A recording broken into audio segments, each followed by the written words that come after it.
Welcome to Mee TV news. గద్దర్పై బండి సంజయ్ వ్యాఖ్యలు సిగ్గుచేటు. తెలంగాణ ప్రజలను కించపరిచినట్లే.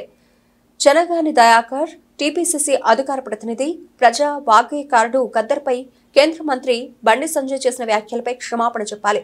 తెలంగాణ ప్రభుత్వం పద్మశ్రీ, పద్మభూషణ్లలో తెలంగాణ రాష్ట్రంపై వివక్షనే తెలంగాణ ప్రభుత్వంపై వివక్ష చూపిస్తున్నారు అనడానికి నిదర్శనం.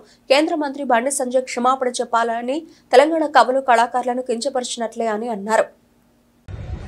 బండి సంజయ్ గారు, మీరేదైతే మాట్లాడుతుర్రో, ఏదైతే భావాజాలానికి సంబంధించి మీరు గద్దర్ గారి గురించి, గద్దర్ గారి భావాజాలం గురించి మాట్లాడుతురో అది వింటేనే హాస్యాస్పదంగా ఉంది. మీరు ఒక కేబినెట్ మినిస్టరా, కార్పొరేటరా? మీరు ఎందుకంటే మీరు అధికారంలో ఉంటే బీజేపీ భావాజాలం ఉన్న వాళ్లకు, రైట్ వింగ్ భావాజాలం ఉన్న వాళ్లకే మేము పద్మ అవార్డులు ఇస్తామని చెప్పినట్టుగా ఉంది. మీరు రాష్ట్రపతిని, ప్రధానిని చిన్నతనం చేసినట్టుగా ఉంది మీ మాటలు. ఎందుకంటే ఈ దేశంలో మీరు ఈ రోజు డాక్టర్ బాబాసాహెబ్ అంబేద్కర్ గారు కూడా ఒక భావాజాలం కోసం పనిచేసిన వారే, ఒక అట్టడుగు వర్గాల కోసం పనిచేసిన వారే. ఈ రోజు గద్దర్ గారు కూడా గతంలో ఉద్యమం చేసిన వారు, వెనుకబడ్డ వర్గాల కోసం పోరాటం చేసి పాటలు రాసిరు.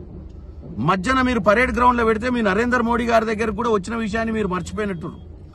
అంటే ఈ విషయం చూస్తే రానున్న రోజులలో భారతదేశంలో బీజేపీ పాట పాడిన వారు, బీజేపీ వంతు పలికిన వారికే అన్ని వస్తాయని చెప్పినట్టుగా ఉంది మీరు. కాబట్టి దయచేసి మీ మాటలు విత్డ్రా చేసుకోవాలి. ఈ దేశంలోనే కాదు, ప్రపంచంలోనే ఒక రైట్ వింగ్, లెఫ్ట్ వింగ్ భావాజాలం ఉంటది. ప్రతి దగ్గర అధికారం మారుతూ ఉంటది. కానీ ఈ అవార్డులు అనేది నిష్పక్షపాతంగా ఇవ్వాల్సినటువంటి ఆ పరిస్థితి ఉంటది.